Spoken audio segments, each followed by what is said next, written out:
This morning we had the round table to discuss the abolishment of the death penalty. We understand that there has been, although the government has announced that they wish to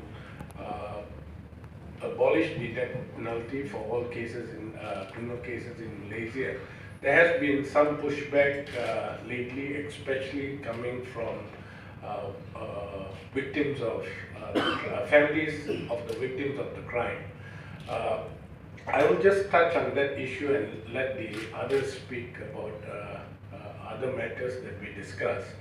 In respect of victims of this, or family of victims of this crime, of these heinous crimes, like for example murder, we take the position that if you insist that we retain the death penalty, that is in effect advocating murder for murder. What you're doing is basically trying to take away life for a life which was lost. That cannot be right, that cannot be for the good of the society. And it is from our discussion this morning, we have come to the conclusion that it is not the role of the government to exact revenge for the victims' families. My speech, which I delivered earlier this morning, will be distributed to all of you, and you can see from that speech that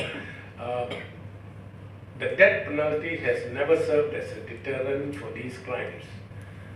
Statistics show that crime did not come down because of the presence of death penalty in our legislation.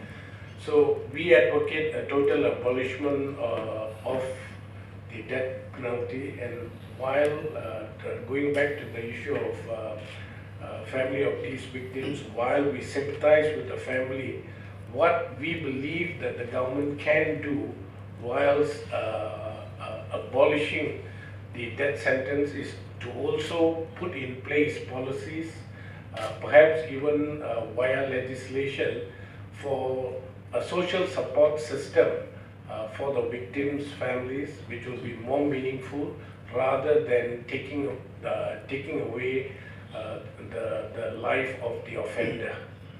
So we believe that should be the way forward, rather than insisting on having the mandatory or even discretionary death sentence.